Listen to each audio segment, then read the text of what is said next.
Okay, look at this. We are live. I can see myself on one device to my left and one in front of me, which is brilliant. So welcome everybody to a wonderful, amazing. Okay, look at this. Oops, there we go. Live Q&A. I think I've just got to turn myself off here, everybody, because I'm somewhere here. There we go. Somehow I was getting feedback, but I'm here. Okay, so I just want to say thank you so much to all of you who are joining. There's lots of people coming on live right now. So I'm going to give it a couple minutes before I introduce William and possibly Marianne, who's just exited with a beautiful baby, which we'll be talking about in a second. But for those of you who are just joining, thank you so much. I just want to say a huge thank you to our co-production partner of American Viscountess. So we talk about aonia.com quite a bit on our live Q&As. And of course, when you've been watching the episodes, you would see aonia.com. So I want you to just think of aonia.com. I like to call it the Netflix for art and culture.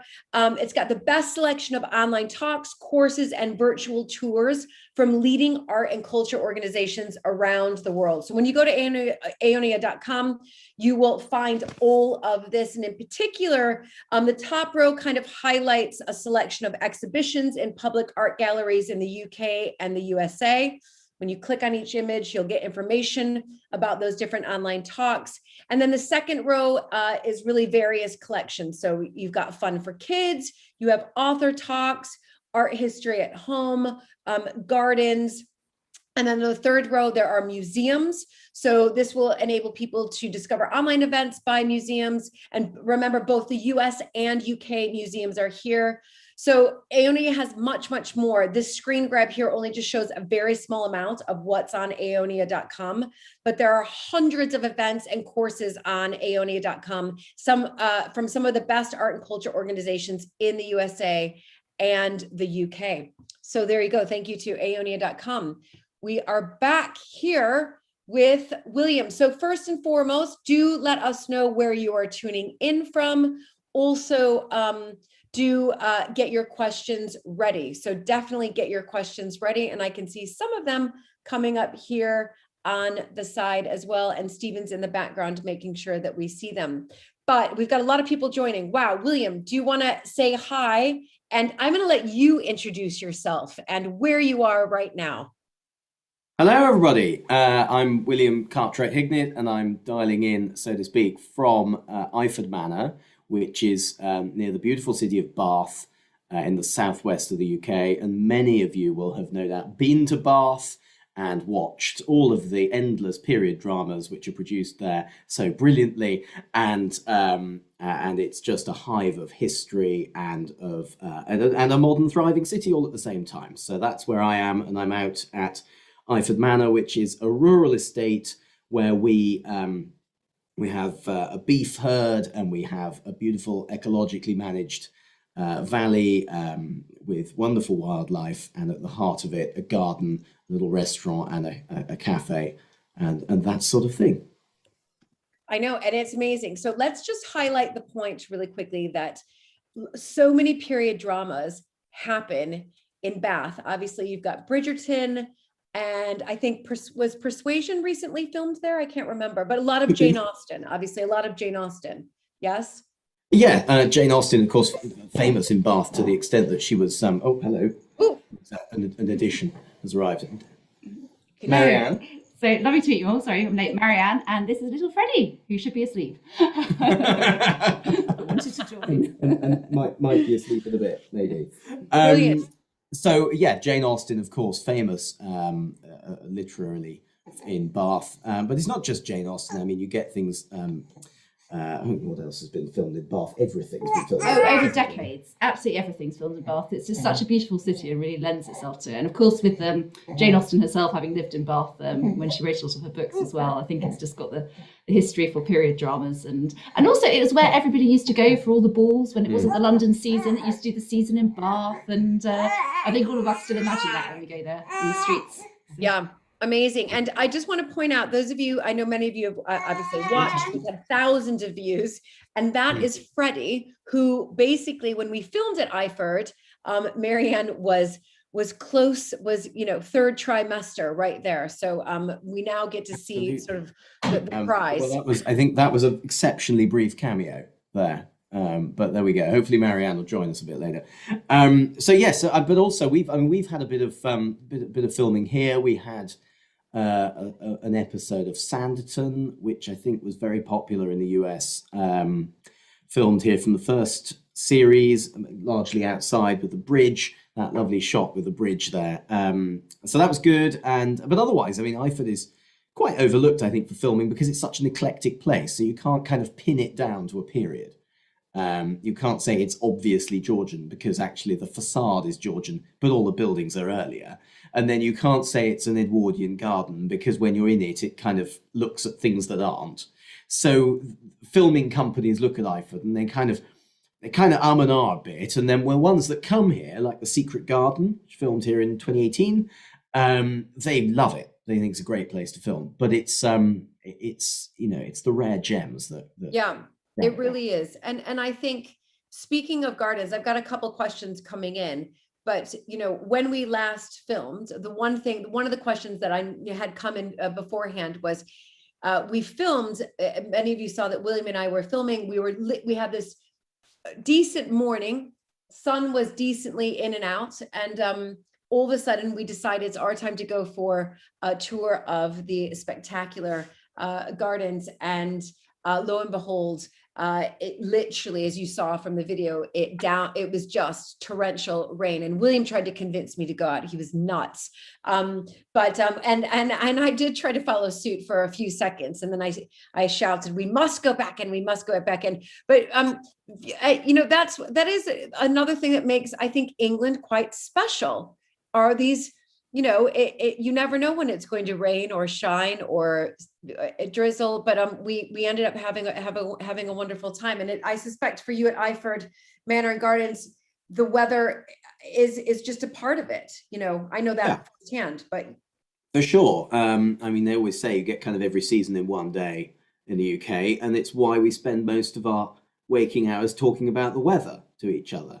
And we do that, don't we, Julie? I mean, you must have noticed this. We spend most of our time talking about the weather. And in fact, here we are doing it now. We are. So, right. Case in point, second question. So I think you're right. Look, I think Britain is green for a reason. People come here and they say how lush the hillsides are and how wonderful the grasses are and what a wide range of plants you can grow and all of this. And of course, that's for a reason. It rains, and it rains quite a lot. But when it isn't raining, or if you've got one of those days which is a bit catchy, as we say, you're not quite sure whether it's going to be sunny or cloudy, wait it out for an hour and the sun will come out.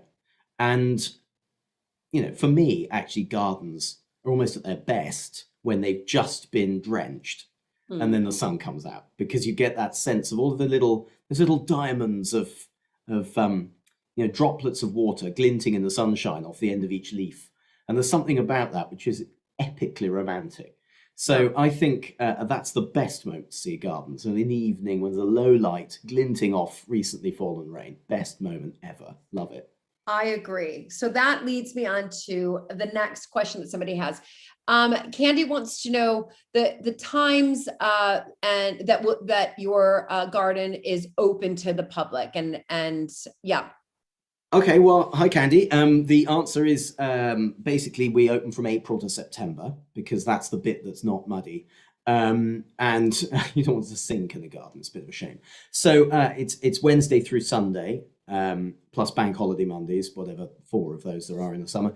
And it's 11 till last entry at 3. So you need to book online usually if it's a weekend, because we limit the numbers. This was something that we wanted to do before the pandemic, but then it kind of became obvious that we had to do it in the pandemic anyway. I think it's really important not to overrun a space with people, because actually we've all been to those museums, the Uffizi, wonderful museums in the world, where you kind of really see the art for the 5 people between you and the art. And I think that in spaces, particularly like gardens, it's really important to keep the number of people in those spaces to a number that the spaces can accommodate. because otherwise you're smashing the experience to pieces. And the whole point of a garden is it should really emotionally connect with you. It needs to be something that kind of links in. So we try to keep the number of people in the garden to a number which the garden can accommodate easily. It means the experience is as it should be. So pretty much every day, Wednesday to Sunday throughout the summer. Come along. Throughout the summer. So that leads me on to another question. So we have a question from Jesse about the garden as well. What are the gardens like at Iford in the winter when you're not open? That's a very good question. Structural would be the best word for them. We have most of the planting was always traditionally described as an evergreen garden. I don't think that's true at all now, but it's evergreen in the sense there's an awful lot of box, philauria, juniper, cypress, things that just stay kind of as they are throughout the year. And you clip them and they get form and structure and style, design, substance, and the rest of it. So there's a lot of that. There's a lot of, as you've probably seen on the footage, there's a lot of structure in stone as well. So we are a very structural garden in that sense. Harold Pito's vision, I think, was to try and balance the hard and the soft always, but also to balance what was a natural form of structure, something like a cypress, which can create a beautiful, pencil thin column, with something that was a more of a man-made structure, so like an actual stone column. So always trying to balance these ideas. So in the winter, you see much more of the kind of, I suppose, the undergarments of the garden, rather than with all of its fine clothes and jewelry on it that you get in the summer. Exactly. And also, I think, William, I mean, you know this, and I know this, is winter also gives the gardeners an opportunity to prepare for, the spectacular spring, summer, and autumn. And speaking of gardeners, I think that this last week was Steve Lannon, who was a head gardener at Mapperton for, I think, 4 years, has now moved onto Iford.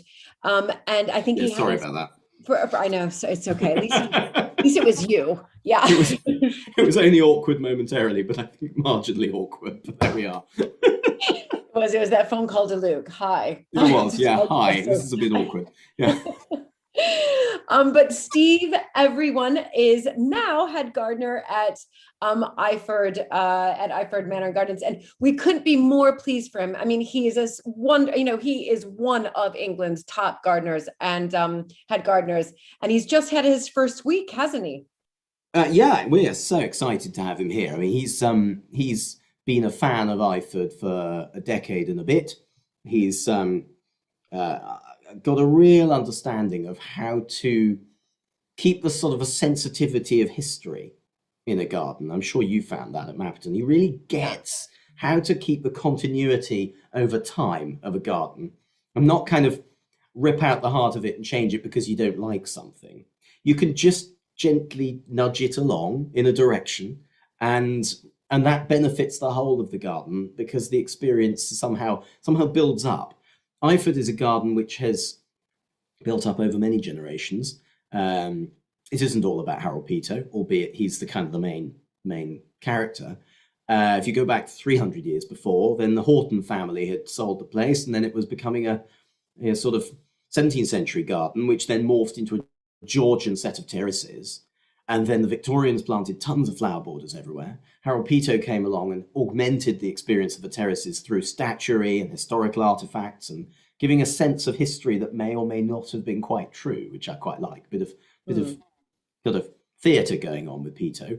And then my mother came to Iford in 1965, and she started the restoration work, married my dad in 1979. And I always say he's sort of the best thing that happened to Iford since Harold Pito, because he spent 40 years then restoring the structures of the garden pretty much from one end to the other. And we've just finished doing the cloister and the summer house, which needed work because of some subsidence a few years back. So yeah, it's a labor of love, and hopefully that level, with Steve's help, that sort of sense of ongoing development within the context of historical appreciation can continue. Absolutely. Well, I mean, absolutely. So we've got a question, speaking of your mother. So Perrick has asked, he says, William, you said your mother moved to Iford and bought it herself and then downsized. Where did she live before? And have you visited where she lived before, if it still exists? Yeah, so the Cartwright family built a house called Ainhoe Park, which is near Banbury. And they were there from about 1615 through to 1960, when my mother and grandmother sold the house and the residue of an estate that was much diminished by that point. And they moved to London for a while, and then, but sort of, I think largely because they had a lot of furniture in a storeroom, felt it was time to find a new home for the family. And Iford was available on the market. An expert recommended, a great friend of my grandmother's recommended it to her and said, you know, if I hadn't bought a house, I would have been buying this without thinking about it. And so they came down and had their sandwiches on the bridge, like everybody does, and fell in love with it. Amazing. I might add, knowing full well that it would be a whopping restoration project over decades, running into generations, and that if you don't love something, you should never start doing it. But they fell in love with the place, as have we. Incredible. Incredible. So another question we have coming up is, will you and Marianne, now that you've taken over running it, will you ever open up the manor to the public? And if I were to come to Iford Gardens, what else is there to do and see? And I think this is probably Q, the cafe, the brand new cafe. But yeah, right. Absolutely. So let's deal with the house first. The house originally was a Tudor factory. So we're talking 1485, 1500, something like that. And then running through a couple of hundred years as a sort of industrial centre at the longest. As a result, lots of the rooms are actually relatively small. I say relatively small, we're talking about big houses here, but relatively small. And so organising interior visits actually is slightly challenging, quite apart from the fact that it is our family home. And as a general rule, it's quite nice to be able to find somewhere that's a bit private, that we can exist as a family and don't sort of constantly inflict that on our kids. So whilst they're young, certainly at this stage, I think that's how we'll operate. But that's not to say we don't use it for things. We do. We use it for all sorts of things, charity events and the rest of it. And then what else is there to do? Well, first things first, look around the valley. We've got 3 miles of footpaths on the estate. You've got railway station a mile in that direction, railway station a mile in that direction. So you can do a lovely circular sort of walk. You're in Bath in 20 minutes. There's a pub at each end of the valley, which is helpful. It's great. And then when you're here, we've just been investing over the last 2 years in a new restaurant and cafe. And the idea of this is really to make is sort of to extend the experience of being alive for just that little bit longer, so that people can feel there's a reason to stay in the valley, just to experience the amazing energy that is here, the calm, the peacefulness, and of course, being a bit blunt about it, to pay the bills. If you don't pay the bills, it all closes, and then nobody gets to see it. So the restaurant is a part of that process. We spent a year and a half getting planning permission. That's sort of the relationship with the authorities that you have to get permissions for things. And we have a lot of constraints here, from bats, which are very rare, to landscapes, which are very special, to all sorts of other things. So that took a couple of years, really. And then it took us about 2 years to build the project, which we did in-house with our own team to keep control of it, which is just how we like to do things here, basically. Exactly. And Jack, your head executive chef, is outstanding. I mean, I only had to make sandwiches with her, but the tea that she put out was absolutely extraordinary. So if you haven't watched that episode on YouTube, I think it has, it's got thousands of views, how to make the perfect afternoon tea. And Jack knows exactly how to do that. So that's somebody else's question. If I were to come to your cafe, can I get afternoon tea? Well, strictly speaking, the answer is yes. But it relies on one very key feature of the pandemic, which has been staffing.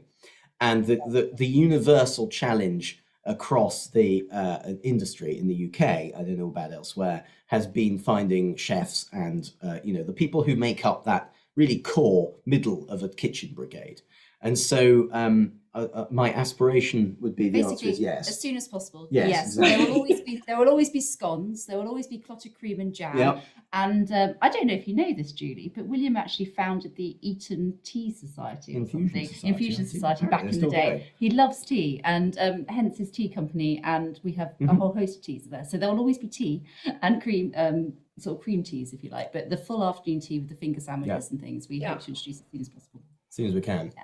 Well, remember, we're going to be coming and filming this whole tea. Those of you asking, am I going back to Iford to film? So what we'd like to do with every historic house that we visit is to go back and just do a revisit. So just do a 20-minute episode. And our plan is right now to head to Iford to, of course, taste some teas with with William and with Marianne in really in sort of line with the Platinum Jubilee. So we want to get everybody excited about the Queen's Platinum Jubilee. And so the plan is to go visit Iford. So how you can make the best cup of tea, looking at just a cream tea, because we've already done an afternoon tea on one of the episodes, but just looking at a good cream tea. But also the Queen has asked everybody to make a platinum pudding. So I'm going to be hopefully get stuck into the kitchen with Jack, who you saw in the episode, who made the fantastic afternoon tea. We'll be creating hopefully a platinum pudding together. And of course, I'll be visiting Steve as well to see how he's getting on at Iford, and perhaps some flower arranging as well. So yeah. Should be great. So, and we want to do this another just a one-off episode, but in the lead up to the Queen's Jubilee. So we also have a couple questions here. And I am being mindful of time, but we've got about 10 minutes left. So can you explain, are the gardens listed, and the house, is it listed? And can you explain to our viewers what exactly, I know, but I mean, they're asking you, what exactly does it mean when a house is listed and when a garden is listed? And the follow-up question is what extent can you add to the gardens in particular? And are there any restrictions to what you can change? Do you want to do the first bit, I'll do the second bit? The easy Jolly good. So our garden is unusually listed higher than the house. So our garden has a grade 1 listing, which in the UK is the highest listing that you can attain. Although, as Will would explain, gardens are listed. A garden listing means something slightly different to buildings listing. The house is listed as a grade 2 star, which is the one just below grade 1. And so it means that it's important, but it's not as important as the garden from a historic sort of perspective. But what's unusual, I think, about our garden as well is that it's actually a very architectural garden. Within it, we have many structures. And I believe we have 12 listed structures within the garden itself that you can go and visit, probably the jewel of which is the cloister, which is grade 2 star listed. So that's listed, that's just as important as the house in its own right. The summer house is grade 2, and then we've got various other statues and sarcophagi and other features that are all random columns. And random columns. Like I'm not quite sure why a column's been listed in its own right, but it has. So. Okay, I'll try and keep this as simple as I can because it's boring law. But the difference is very simple in the sense that a listed building is a statutory listing which ensures that there are sort of boxes within which you can't act and boxes within which you can, and then there's a sort of area of discretion that councils can, and you have to get permission to kind of lots of stuff. In a garden, it's something called a register. They're actually not called listed gardens. They're called registered gardens, and it means that in any planning permission request for a building, the Gardens Committee is consulted.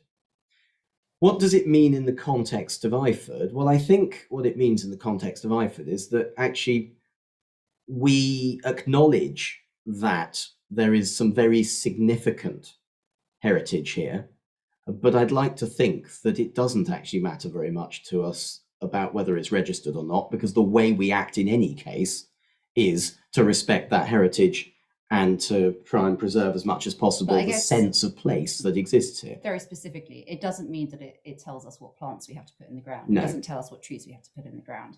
So we have complete freedom over that and developing the garden in that sense. However, for things like the restaurant and the cafe, and indeed we recently did up a cottage, one of our beautiful cottages, as a holiday let. When we were doing all of those as for planning permission, we had to consult with the gardens committee, and they had to be happy that there was nothing we were doing that would impact on the enjoyment of the garden, basically. No, I think it's quite important to say that listing a border as a set of plants is crazy. Yes.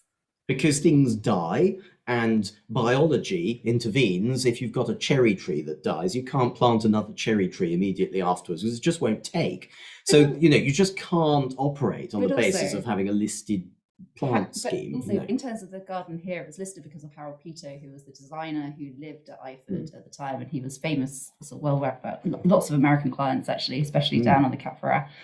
And he was a designer. He played constantly with his borders. He was always changing it, keeping up with times, fashion. And I think you don't want to keep gardens at a set point in time, but they've got to evolve. They've got to stay relevant to people. They've got to be interesting, and experiment with new cultivars as well as the old. So, Exactly. Well done. I learned a lot there too, so thanks. Now you did mention holiday lets. So can people come and stay on the estate? It's a new one, yes. We have a lovely cottage called Rowley Cottage, and it's literally right next to the manor. So it is. Well, your back door goes into the yard, and then it's the garden, it is on site, and so people who can stay there have exclusive access to the gardens, because you can go into the garden from sunrise. And we ask that after 4 o'clock we get time for ourselves with the boys running around. But up until 4 o'clock, say whether we're open to the public or not. If we are open to the public, there might be the public there from 11, but otherwise, you have it. I mean, just take your coffee up there, go and sit there and just watch the sunrise over the valley. It's lovely. And we've had people seeing otters from the bridge just outside, enjoying sitting outside, because it's got its own little patio garden at the front as well. And guests who have stayed there this summer were sitting there watching the bats going overhead. And it's just so peaceful and quiet, and it's great because you're so close to Bath, Bradford, Frome, with the last stop of the Cotswolds, further South Hill. So there's lots to go out and explore, but there's also lots right on the doorstep, which is what's so nice. Where can people find this information to book? Is it Airbnb or is it just on your website? It's both, but on our website is probably the best place to do it. So I will have, I know that Stephen's behind this thing. Stephen, if you just want to put Iford's website on for everybody in the chat, and we will, those of you who are watching this later, we will put Iford's website down below in the description. We'll just add to that description. So if you're interested in renting out, sounds like I want to rent it out, wonderful cottage, and be very close to Bath. All of you Jane Austen friends and sort of period drama fans and period drama fans. I mean, when we filmed there, we filmed one day at Iford, and then we filmed the next day in Bath, and it was an easy, quick 20-minute drive, and it was wonderful. Worth saying, bring your friends, because it sleeps 6 in 3 ensuite doubles. There you go. 2 super king and 1 king. So so bring doubles. Fantastic. Fantastic. Well, that is brilliant. So I'm just going to ask one more question, and then I'm going to thank a couple of you, because I know I can see what's coming through here. So here's a question for both of you from Tiffany. What are both of you, William and Marianne's, number 1 on your to-do list right now for Iford? Oh, that's easy for me. So I've got a 1940s kitchen that when I married Will and moved in here was our tea room, and serving basically cream teas out of the window to everybody from our domestic oven. And now that we've finally got the restaurant and the cafe in place, I'm desperate to have a proper kitchen with work surfaces in the kitchen, not in the larder next door.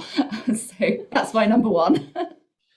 Brilliant. Okay. That's a good number 1. I like my, that. my number 1 split into the functional, which is tomorrow morning, which is doing the tax return, and yay, and the more exciting big view, which is planting 1,100 trees in February.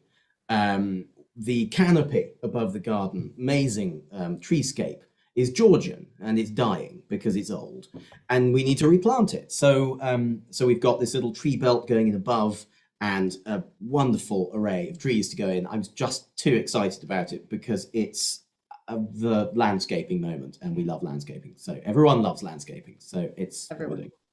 So I have one more question, sorry, and then we'll wrap it up here. And I want to thank a few people, but I have one more question because I've mentioned that hopefully we're going to come back and film at Iford around and do some just some activities around the Platinum Jubilee. Does Iford have anything planned around the Platinum Jubilee this coming June or even prior to that? And I'm just asking this personally, the trees that you're planting, is that under the Queen's Green Canopy scheme? So the Jubilee weekend is probably on my desk because I tend to sort of work out the events for the season, and because of the little one, I haven't actually got my head around it yet, is the honest answer to that one. So probably, yes, there will be events we'll be planned. Doing something. But exactly, as I say, the garden will be open and we'll probably have something not going on, but we're not quite sure what yet. Absolutely. And as for the trees, no, it isn't under the scheme, strictly speaking. That's not for any Republican reason or anything, just that we haven't really, we kind of planned this long before that had come up, if I can put it that way. If there's a way of us getting included in that scheme, I'd be delighted, but I haven't really thought about it. So thank you for suggesting it. I'll look into it tomorrow. Okay, brilliant. Oh, sorry, I've got one more question coming through. Oh, so what happens on YouTube, which is amazing when we go live, is we get lots of donations, and that goes towards, so all of you who have donated, I'm just going to call it, that goes towards, all of the donations goes towards the production, the cost of production in producing these films that you see. So a huge thank you to Jennifer Kingsbury, has donated $100, which will go straight into the production of these films. We've got, which is fantastic. She's written something, I have to read it out. She says, Persuasion, BBC, from 1995, was filmed in Bath, and there's a scene where Anne's sister corrects her, saying, she's a Viscountess, and it makes me laugh, and I appreciate how Julie is respectful of her title, yet doesn't hold herself or shout to everybody else that I'm a Viscountess. So there you go. Thank you, Jennifer. And then we also have, I want to say, to Milagro donated $5, and Lorraine has donated $10 and wants to know, just curious, is your family a part of the British aristocracy in one way or another? I'm sure the answer must be yes, somewhere down the line. I'm not really sure what the definition is of that. As I say, so the Cartwrights never got a title, which is the family line that will come despite down trying quite hard over various generations. But I am the first commoner that a Cartwright male heir has married since 1615 or something. So modern world. Yay. Yay, so modern world. I guess I'm the first Cartwright wife without a title. Well, all the better for it. Absolutely. All the better for it. Absolutely. I think, so the Cartwrights married into all sorts of families across Europe, no less. And my great-grandmother was Italian. My great-great-grandmother was Bavarian. So there was a sort of tendency. My lot tended to be diplomatic in some form or another. So they tended to be sent off to wild parts of Europe, as they were, or the Swedish court or something like that. And so they tended to marry exciting people from foreign climes, which was great and rather more fun. So I think it's much more exciting. I think it's much more exciting that you are the first very commoner, if you like. And people always ask me, so are you an American heiress? You know, they all think of the agricultural depression, and I'm like, no, I'm just an American, a common American. There's no heiress involved with me. So and I think all the better for both of us, Marianne and I. So with that, I think that we're going to wrap it up here. And I just want to thank William and Marianne so much, and Horatio and Freddie. Horatio was obviously running around when we were doing the cream tea, and now we've all got to see a little glimpse of Freddie, very sweet. But this has just been fantastic to be able to film at these historic houses. And Iford Manor Gardens was really our launch pad. So wonderful launch pad for us, for the American Viscountess team. And really it's from Iford Manor Gardens that we were able, because you guys took a risk on us. We had never done this before. And hopefully Luke and I convinced you wholeheartedly, which obviously we did. And you believed in us. And from that, it really did start with William and Marianne saying yes. And once one person says yes, and then you can see the quality of the programs that we're putting together, it really starts to snowball. So as many of you, if you haven't seen Pentilly Castle in Cornwall, please watch all of those episodes, as well as Dean's Court. We've just returned just this past week from Rockingham Castle, and I was able to film with James Saunders Watson. We have Dean Park in the pipeline. We have Bewley, which is a Montague cousin. We have Dunvegan Castle up in the Isle of Skye. And there we are in talks with a couple more, which I can't say yet until they're 100% confirmed, but it's going to be a brilliant a year ahead. And we have, of course, the support of historic houses. So Stephen will put also in the description below of becoming a member of historic houses. And this is really, an organization that is close to my heart and close to William and Marianne's heart as well. And it's their massive support system for these privately owned homes. And there's over 1,500 of them who are sort of member homes. And within that group, 300 are open to the public. That if you become a member, it's £59 a year starting price for an individual. They've upped it £3 this year. You can get a discount code down below in the description. I think it's £5 off. But even if you can't travel and see these historic houses, the organization itself has fantastic online talks as well, all around historic houses. You'll be sent the magazine, and I work quite closely with historic houses, and it's the support that we get as member houses is incredible, absolutely incredible. So it's important that they still receive fundings, and along with your membership, it's not just about visiting the houses. Even if you can't make it over here, there's a lot of other benefits. So please do check that out in the description down below and become a member of historichouses.org.